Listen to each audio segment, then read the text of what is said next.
3, beginning with chapter 11.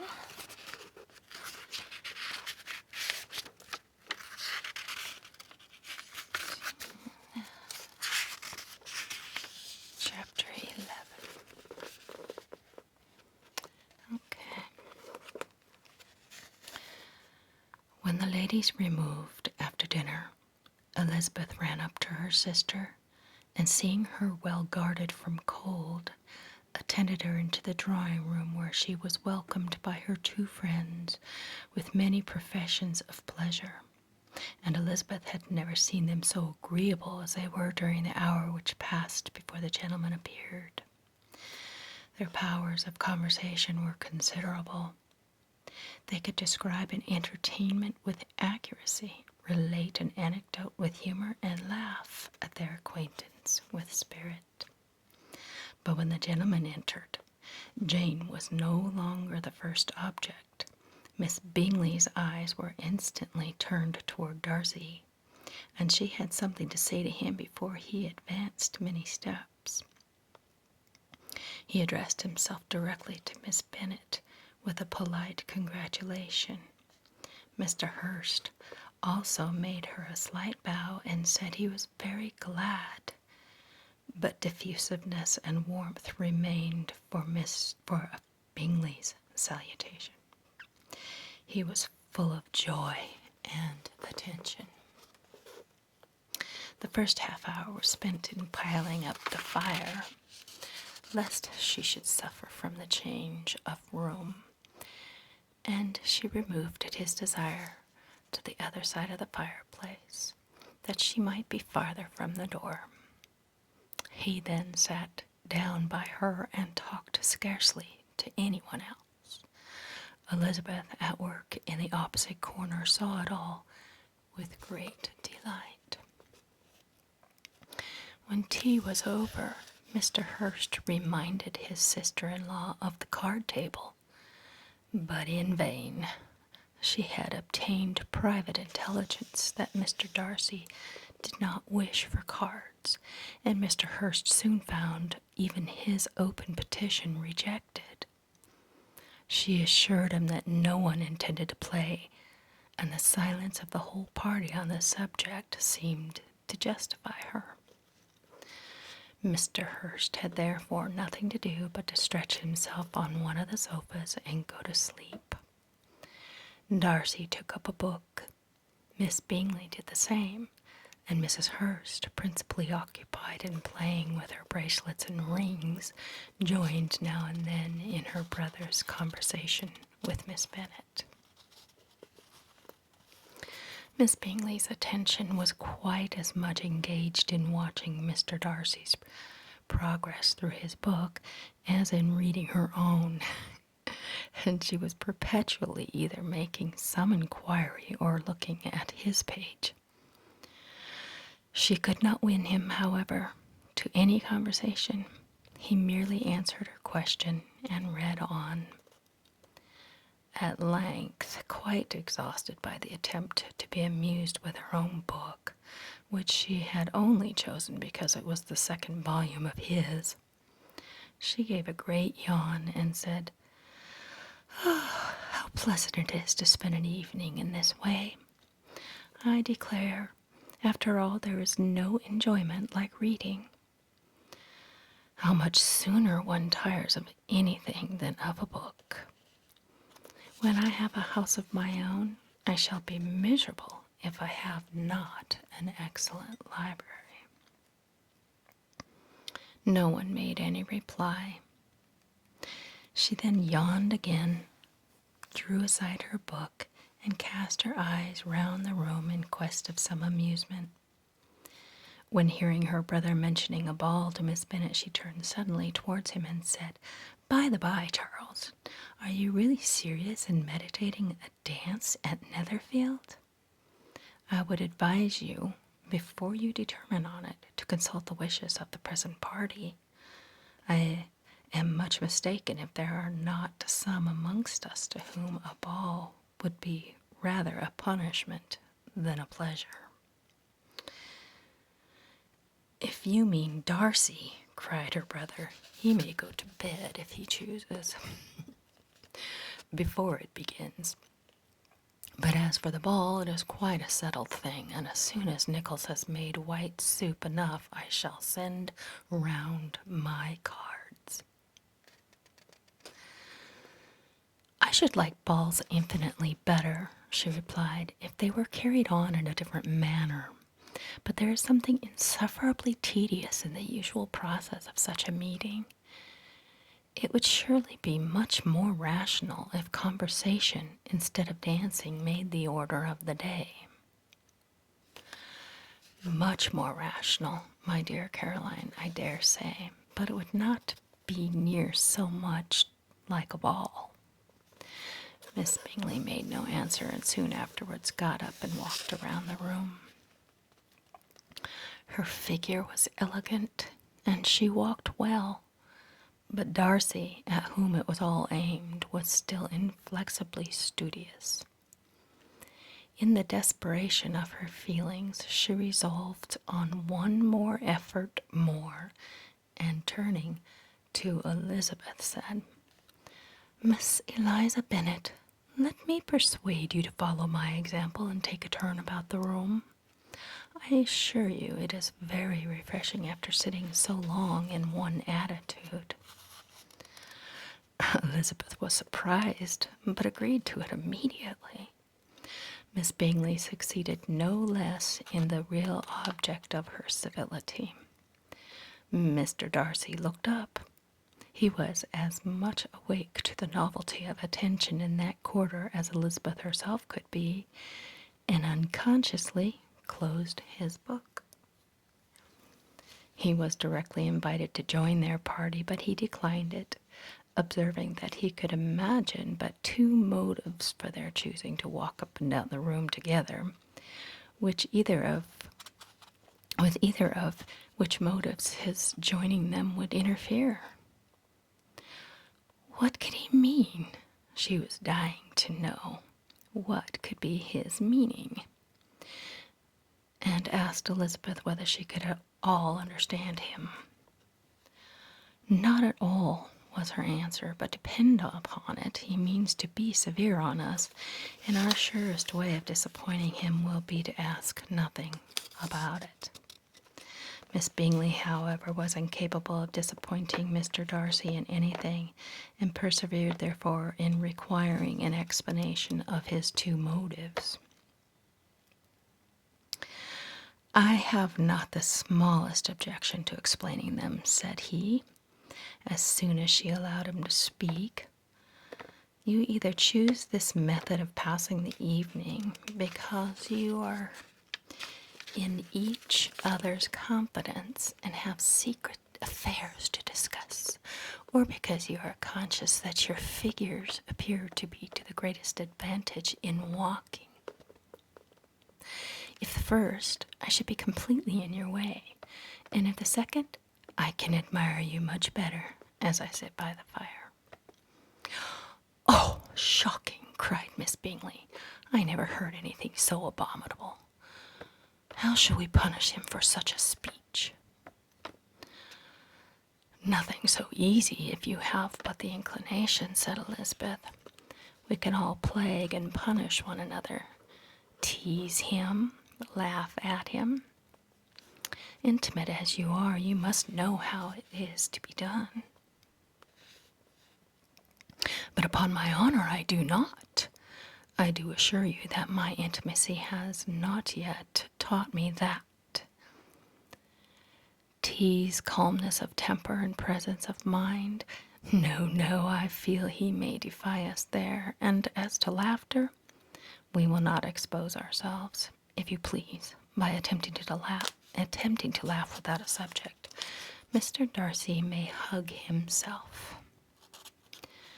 Mr. Darcy is not to be laughed at, cried Elizabeth. That is an uncommon advantage, and uncommon I hope it will continue, for it would be a great loss to me to have many such acquaintance. I dearly love a laugh. Miss Bingley, said he, has given me credit far more than can be. The wisest and the best of men, nay, the wisest and best of their actions, may be rendered ridiculous by a person whose first object in life is a joke. Certainly, replied Elizabeth, there are such people, but I hope I am not one of them. I hope I never ridicule what is wise or good.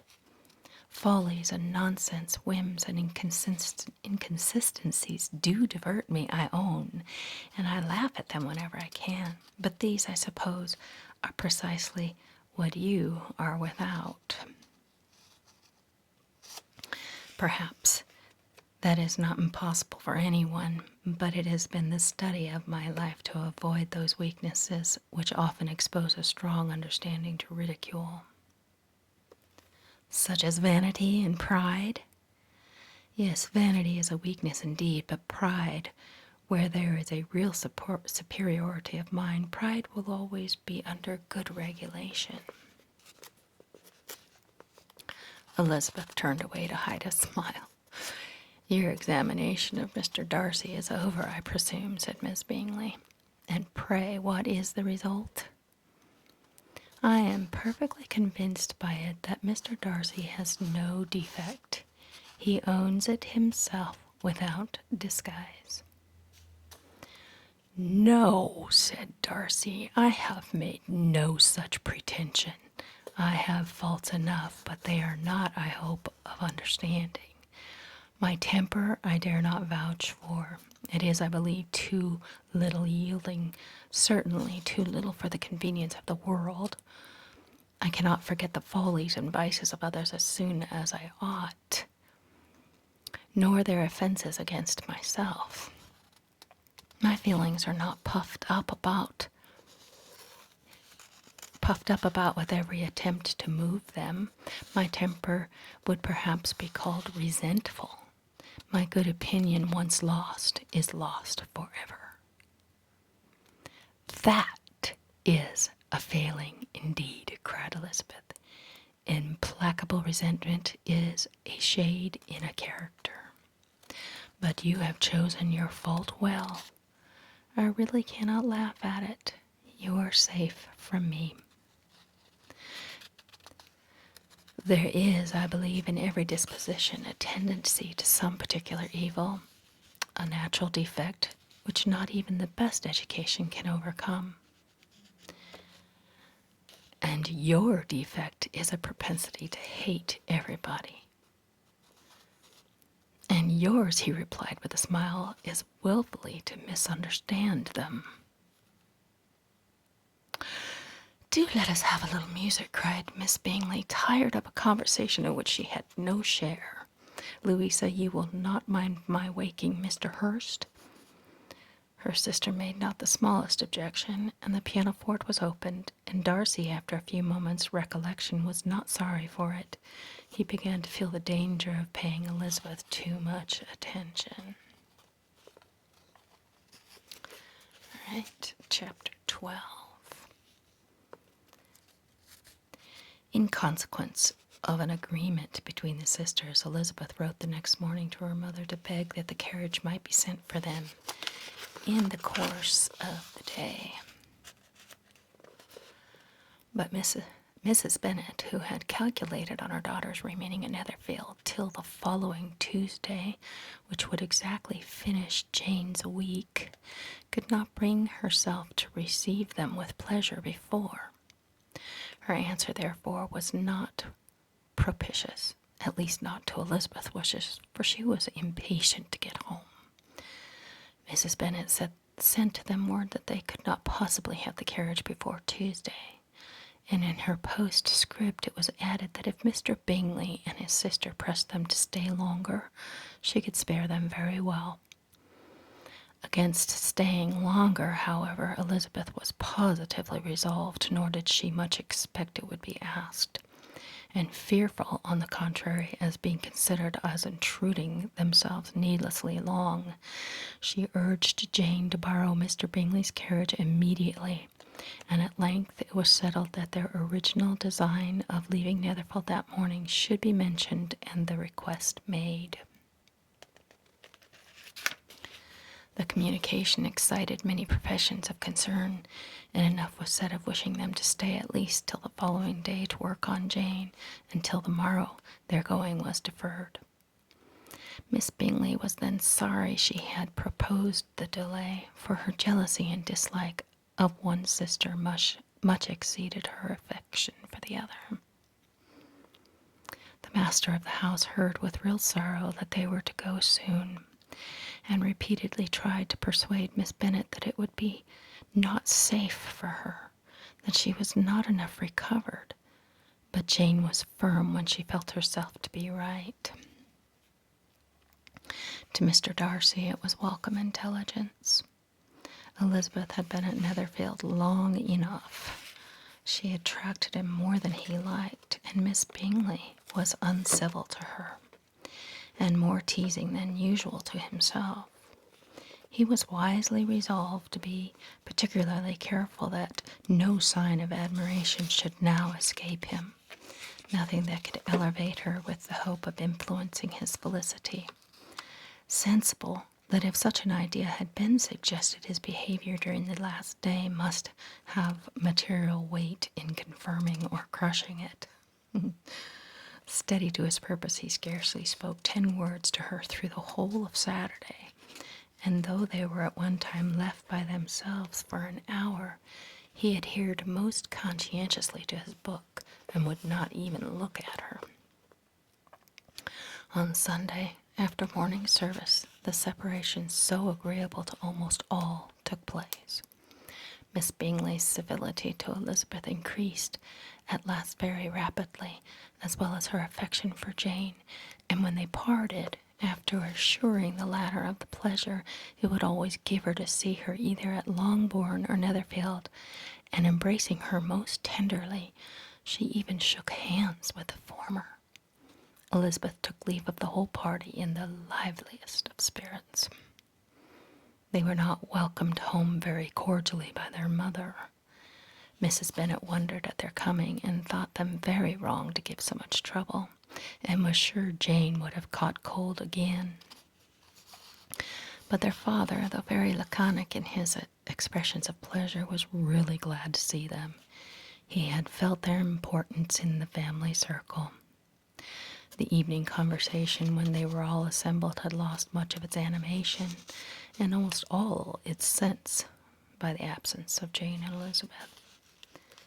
They found Mary, as usual, deep in the study of thorough base and human nature, and had some new extracts to admire, and some new observations of the threadbare morality to listen to. Catherine and Lydia had information for them of a different sort. Much had been done and much had been said in the regiment since the preceding Wednesday. Several of the officers had dined lately with their uncle. A private had been flogged, and it had actually been hinted that Colonel Forster was going to be married. All right, chapter 13. I hope, my dear, said Mr. Bennet to his wife as they were at breakfast the next morning, that you have ordered a good dinner today, because I have reason to expect an addition to our family party. Who do you mean, my dear? I know of nobody that is coming, I am sure, unless Charlotte Lucas should happen to call. And I hope my dinners are good enough for her. I do not believe she often sees such at home. The person of whom I speak is a gentleman and a stranger. Mrs. Bennet's eyes sparkled. A gentleman and a stranger. It is Mr. Bingley, I am sure. Why, Jane, you never dropped a word of this, you sly thing. Well, I am sure I shall be extremely glad to see Mr. Bingley, but good Lord, how unlucky, there is not a bit of fish to be got today. Lydia, my love, ring the bell. I must speak to Hill this moment. It is not Mr. Bingley, said her husband. It is a person whom I never saw in the whole course of my life. This roused general astonishment, and he had the pleasure of being eagerly questioned by his wife and 5 daughters at once. After amusing himself some time with their curiosity, he thus explained. About a month ago I received this letter, and about a fortnight ago I answered it. For I thought it a case of some delicacy and requiring early attention. It is from my cousin, Mr. Collins, who, when I am dead, may turn you all out of his house as soon as he pleases. Oh, my dear, cried his wife, I cannot bear to hear that mentioned. Pray do not talk of that odious man. I do think it is the hardest thing in the world that your estate should be entailed away from your own children, and I am sure if I had been you, I should have tried long ago to do something or other about it. Jane and Elizabeth attempted to explain to her the nature of an entail, but they had often attempted it before. It was a subject on which Mrs. Bennet was beyond the reach of reason, and she continued to rail bitterly against the cruelty of settling an estate away from a family of 5 daughters in favor of a man whom nobody cared anything about. It certainly is a most iniquitous affair, said Mr. Bennet, and nothing can clear Mr. Collins from the guilt of inheriting Longbourn. But if you will listen to his letter, you may perhaps be a little softened by his manner of expressing himself. No, that I am sure I shall not, and I think it was very impertinent of him to write to you at all, and very hypocritical. I hate such false friends. Why could not he keep on quarreling with you as his father did before him? Why, indeed, he does seem to have some filial scruples on that head, as you will hear. Hansford, near Westerham, Kent, October 15th. This is the letter from Mr. Collins. Dear Sir, the disagreement subsisting between yourself and my late honored father always gave me much uneasiness, and since I have had the misfortune to lose him, I have frequently wished to heal the breach. But for some time I was kept back by my own doubts, fearing lest it might seem disrespectful to his memory for me to be on good terms with anyone with whom it had always pleased him to be at variance. There, Mrs. Bennet. The letter continues. My mind, however, is now made up on the subject, for having received ordination at Easter, I have been so fortunate as to be distinguished by the patronage of the Right Honourable Lady Catherine de Bourgh, widow of Sir Louis de Bourgh, whose bounty and beneficence has preferred me to the valuable rectory of this parish, where it shall be my earnest endeavour to demean myself with grateful respect towards her ladyship, and be very ready to perform those rites and ceremonies which are instituted by the Church of England. As a clergyman, moreover, I feel it my duty to promote and establish the blessing of peace in all families within the reach of my influence. And on those grounds I flatter myself that my present overtures of goodwill are highly commendable, and that the circumstance of my being next in the entail of Longbourn estate will be kindly overlooked on your side, and not lead you to reject the offer to Olive Branch. I cannot be otherwise than concerned at being the means of injuring your amiable daughters, and beg leave to apologize for it, as well as to assure you of my readiness to make them every possible amends. But of this hereafter. If you should have no objection to receive me into your house, I propose myself the satisfaction of waiting on you and your family, Monday, November 18th, by 4 o'clock, and shall properly trespass on your hospitality till the Saturday se'nnight following, which I can do without any inconvenience as Lady Catherine is far from objecting to my occasional absence on a Sunday, provided that some other clergyman is engaged to do the duty of the day. I remain, dear sir, with respectful compliments to your lady and daughters, your well-wisher and friend, William Collins. At 4 o'clock, therefore, we may expect this peacemaking gentleman, said Mr. Bennet, as he folded up the letter. He seems to be a most conscientious and polite young man, upon my word, and I doubt not will prove a valuable acquaintance, especially if Lady Catherine should be so indulgent as to let him come to us again. There is some sense in what he says about the girls, however, and if he is disposed to make them any amends, I shall not be the person to discourage him. Though it is difficult, said Jane, to guess in what way he can mean to make us the atonement he thinks our due, the wish is certainly to his credit. Elizabeth was chiefly struck with this extraordinary deference for Lady Catherine, and his kind intention of christening, marrying, and burying his parishioners whenever it required. He must be an oddity, I think, said she. I cannot make him out. There is something very pompous in his style. And what can he mean by apologizing for being next in the entail? We cannot suppose he would help it if he could. Can he be a sensible man, sir? No, my dear, I think not. I have great hopes of finding him quite the reverse.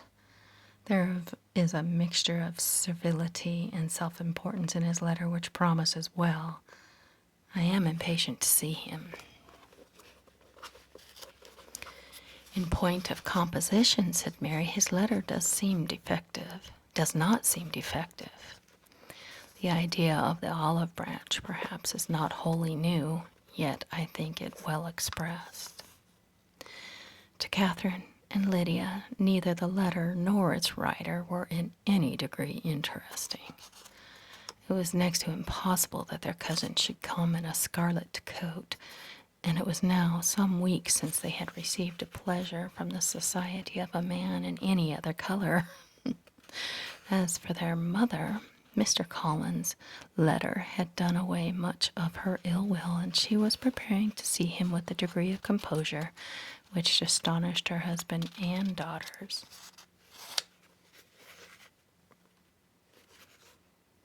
Mr. Collins was punctual to his time and was received with great politeness by the whole family.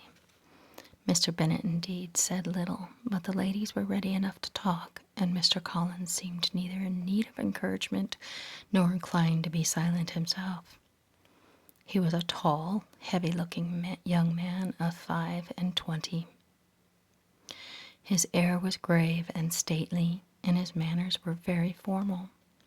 He had not been long seated before he complimented Mrs. Bennet on having so fine a family of daughters, said he had heard much of their beauty, but that, in this instance, fame had fallen short of truth, and added that he did not doubt her seeing them all in due time well disposed in marriage.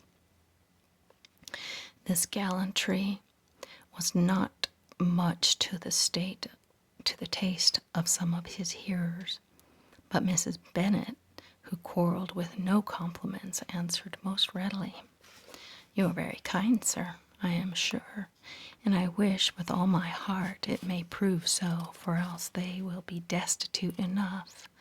Things are settled so oddly." "You allude perhaps to the entail of this estate?" "Ah, sir, I do indeed. It is a grievous affair to my poor girls, you must confess. Not that I mean to find fault with you, for such things I know are all chance in this world. There is no knowing how estates will go once they come to be entailed. I am very sensible, madam, of the hardship to my fair cousins, and could say much on the subject, but that I am cautious of appearing forward and precipitate. But I can assure the young ladies that I come prepared to admire them. At present I will not say more, but perhaps when we are better acquainted. He was interrupted by a summons to dinner, and the girls smiled on each other. They were not the only objects of Mr. Collins' admiration. The hall, the dining room, and all its furniture were examined and praised, and his commendation of everything would have touched Mrs. Bennet's heart but for the mortifying suspicion of his viewing it all as his own future property. The dinner, too, in its turn was highly admired, and he begged to know which of his fair cousins the excellence of its cookery was owing. But here he was set right by Mrs. Bennet, who assured him with some asperity that they were well able to keep a good cook, and that her daughters had nothing to do in the kitchen. He begged pardon for having displeased her. In a softened tone she declared herself not at all offended, but he continued to apologize for about a quarter of an hour. Chapter 14. During dinner Mr. Bennet scarcely spoke at all, but when the servants were withdrawn he thought it time to have some conversation with his guest, and therefore started a subject in which he expected him to shine, by observing that he seemed very fortunate in his patroness. Lady Catherine de Bourgh's attention to his wishes and consideration for his comfort appeared very remarkable. Mr. Bennet could not have chosen better.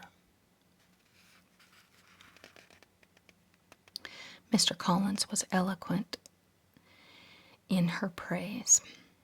The subject elevated him to more than usual solemnity of manner, and with a most important aspect he protested that he had never in his life witnessed such behavior in a person of rank, such affability and condescension as he had himself experienced from Lady Catherine.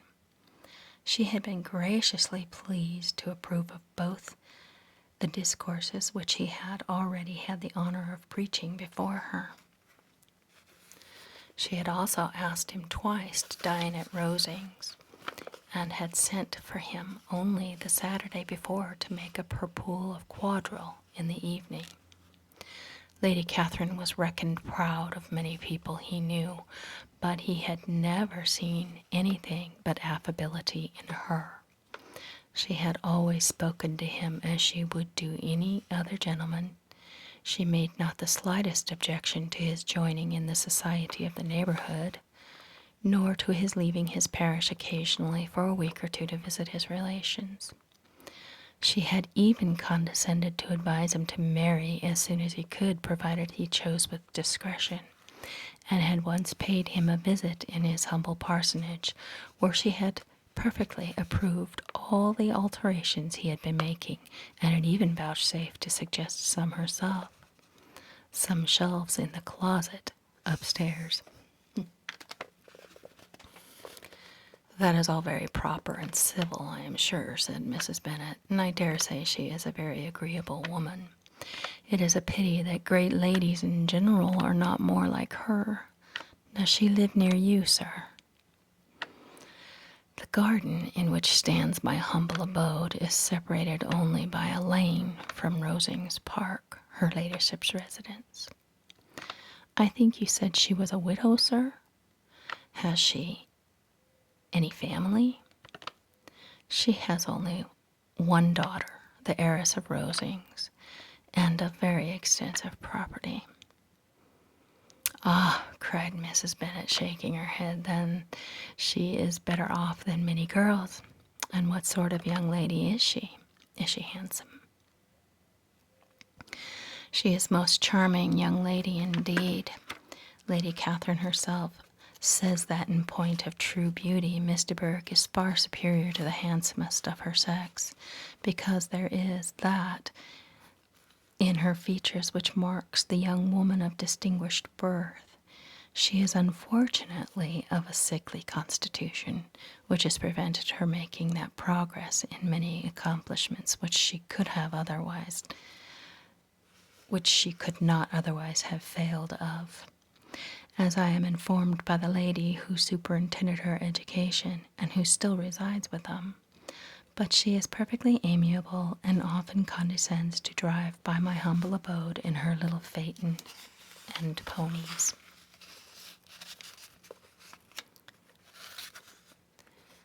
Has she been presented? I do not remember her name among the ladies at court. Her indifferent state of health unhappily prevents her being in town, and by that means, as I told Lady Catherine myself one day, has deprived the British court of its brightest ornament. Her ladyship seemed pleased with the idea, and you may imagine that I am happy on every occasion to offer those little delicate compliments which are always acceptable to ladies. I have more than once observed to Lady Catherine that her charming daughter seemed born to be a duchess, and that the most elevated rank, instead of giving her consequence, would be adorned by her. These are the kind of little things which please her majesty, her ladyship, and it is a sort of attention which I conceive myself peculiarly bound to pay. You judge very properly, said Mr. Bennet, and it is happy for you that you possess the talent of flattering with delicacy.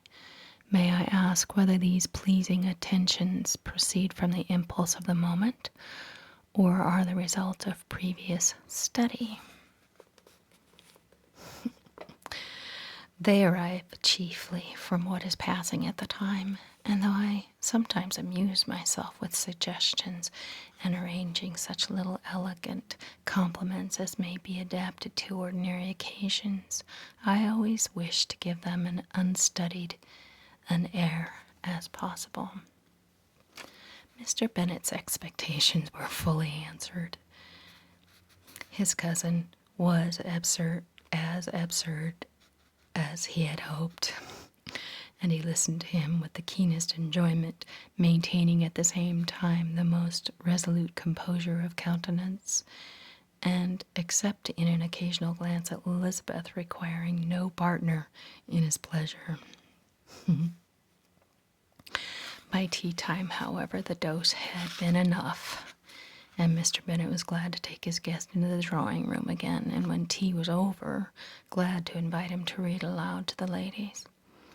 Mr. Collins readily assented, and a book was produced, but on beholding it, for everything announced it to be a circulating library, he started back, and begging pardon, protested that he never read novels. Kitty stared at him, and Lydia exclaimed. Other books were produced, and after some deliberation he chose Fordyce's Sermons. Lydia gasped as he opened the volume, and before he had, with very monotonous solemnity, read 3 pages, she interrupted him with, "Do you know, Mamma, that my Uncle Phillips talks of turning away Richard, and if he does, Colonel Forster will hire him? My aunt told me so on Saturday. I shall walk to Meryton tomorrow to hear more about it, and to ask when Mr. Denny comes back from town." Lydia was bid by her 2 eldest sisters to hold her tongue, but Mr. Collins, much offended, laid aside his book and said, "I have often observed how little young ladies are interested by books of a serious stamp, though written solely for their benefit. It amazes me, I must confess, for certainly there can be nothing so advantageous to them as instruction. But I will no longer importune my young cousin." Then turning to Mr. Bennet, he offered himself as his antagonist at backgammon.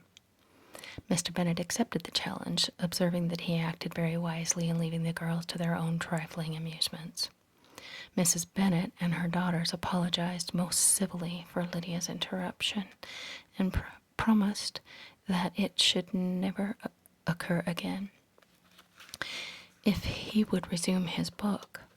But Mr. Collins, after assuring him that he bore his young cousin no ill will, and should never resent her behavior as any affront, seated himself at another table with Mr. Bennet and prepared for backgammon. Chapter 15. Mr. Collins was not a sensible man, and the deficiency of nature had been but little assisted by education or society, the greatest part of his life having been spent under the guidance of an illiterate and miserly father, and though he belonged to one of the universities, he had merely kept the necessary terms without forming it any useful acquaintance. The subjection in which his father had brought him up had given him originally great humility of manner, but was now a good deal counteracted by the self-conceit of a weak head, living in retirement, and the consequential feelings of early and unexpected prosperity. A fortunate chance had recommended him to Lady Catherine de Bourgh when the living of Hunsford was vacant, and the respect which he felt for her high rank, and his veneration for her as his patroness, mingling with a very good opinion of himself, of his authority as a clergyman and his rights as a rector, made him altogether a mixture of pride and obsequiousness, self-importance and humility. Having now a good house and very sufficient income, he intended to marry, and in seeking a reconciliation with the Longbourn family, he had a wife in view, as he meant to choose one of the daughters, if he found them as handsome and amiable as they were presented by common report. This was his plan of amends, of atonement, for inheriting their father's estate. He thought it an excellent one, full of eligibility and suitableness, and excessively generous and disinterested in his own part. His plan did not vary on seeing them. Miss Bennet's lovely face confirmed his views and established all his strictest notions of what was due to seniority, and for the first evening she was his settled choice. The next morning, however, made an alteration, for in a quarter of an hour's tete-a-tete with Mrs. Bennet before breakfast, a conversation beginning with his parsonage house, and leading naturally to the avowal of his hopes that a mistress for it might be found at Longbourn, produced from her, amidst very complacent smiles and general encouragement, a caution against the very Jane he had fixed on. As to her younger daughter, she could not take upon herself to say. She could not positively answer, but she did not know of any prepossession. Her eldest daughter, she must mention, she felt it incumbent upon her to hint, was likely to be very soon engaged. Mr. Collins had only to change from Jane to Elizabeth, and it was soon done. Done while Miss Bennet was stirring the fire. Elizabeth, equally next to Jane in birth and beauty, succeeded her, of course. Mrs. Bennet treasured up the hint, and trusted that she might soon have 2 daughters married, and the man whom she could not bear to speak of the day before was now high in her good graces. Lydia's intention of walking to Meryton was not forgotten. Every sister except Mary agreed to go with her, and Mr. Collins was to attend them. At the request of Mr. Bennet, who was most anxious to get rid of him and have his library to himself, for thither Mr. Collins had followed him after breakfast, and there he would continue, nominally engaged with one of the largest folios in the collection, but really talking to Mr. Bennet with little cessation of his house and garden at Hunsford. Such doings discomposed Mr. Bennet exceedingly, In his library he had been always sure of leisure and tranquility, and though prepared, as he told Elizabeth, to meet with folly and conceit in every other room in the house, he was used to be free from them there. His civility, therefore, was most prompt in inviting Mr. Collins to join his daughters in their walk, and Mr. Collins, being in fact much better fitted for a walker than a reader, was extremely well pleased to close his large book and go. In pompous nothings on his side and civil assents on that of his cousins, their time passed till they entered Meryton.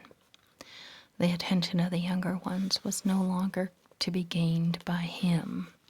Their eyes were immediately wandering up the street in quest of the officers, and nothing less than a very smart bonnet indeed, or a really new muslin in shop window could recall them. But the attention of every lady was soon caught by a young man whom they had never seen before, of most gentlemanlike appearance, walking with an officer on the other side of the way. The officer was the very Mr. Denny, concerning whose return from London Lydia came to inquire, and he bowed as they passed. All were struck with the stranger's air. All wondered who he could be, and Kitty and Lydia, determined if possible to find out, led the way across the street under pretense of wanting something in an opposite shop, and unfortunately had just gained the pavement when the two gentlemen, turning back, had reached the same spot. Mr. Denny addressed them directly and entreated permission to introduce his friend, Mr. Wickham, who had returned with him the day before from town, and he was happy to say had accepted a commission in their corps. This was exactly as it should be, for the young man wanted only regimentals to make him completely charming. His appearance was greatly in his favor. He had all the best part of beauty, a fine countenance, a good figure, and very pleasing address. The introduction was followed up on his side by a happy readiness of conversation, a readiness at the same time perfectly correct and unassuming, and the whole party were still standing and talking together very agreeable when the sound of horses drew their notice, and Darcy and Bingley were seen riding down the street. On distinguishing the ladies of the group, the two gentlemen came directly towards them and began the usual civilities. Bingley was the principal spokesman, and Miss Bennet the principal object. He was then, he said, on his way to Longbourn on purpose to inquire after her. Mr. Darcy corroborated it with a bow, and was beginning to determine not to fix his eyes on Elizabeth when they were suddenly arrested by the sight of the stranger, and Elizabeth, happening to see the countenance of both as they looked at each other, was all astonishment at the effect of the meeting. Both changed color. One looked white and the other red. Mr. Wickham, after a few moments, touched his hat, a salutation which Mr. Darcy just deigned to return. What could be the meaning of it? It was impossible to imagine. It was impossible not to long to know. In another minute, Mr. Bingley,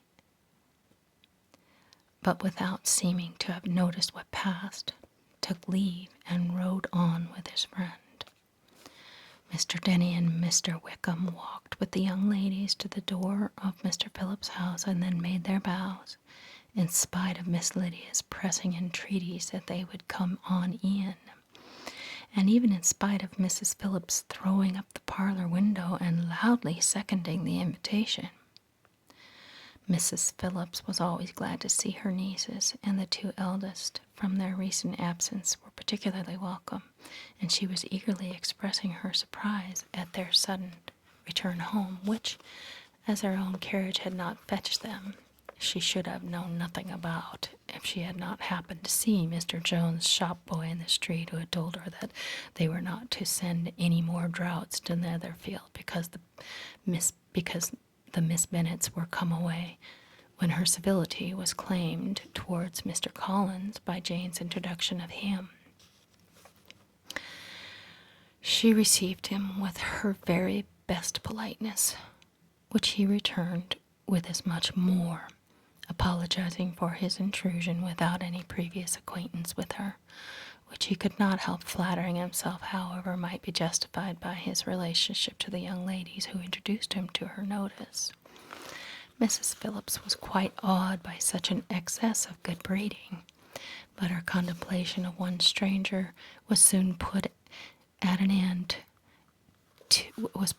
to by exclamations and inquiries about the other, of whom, however, she could only tell her nieces what they already knew, that Mr. Denny had brought him from London, and that he was to have a lieutenant's commission in the shire.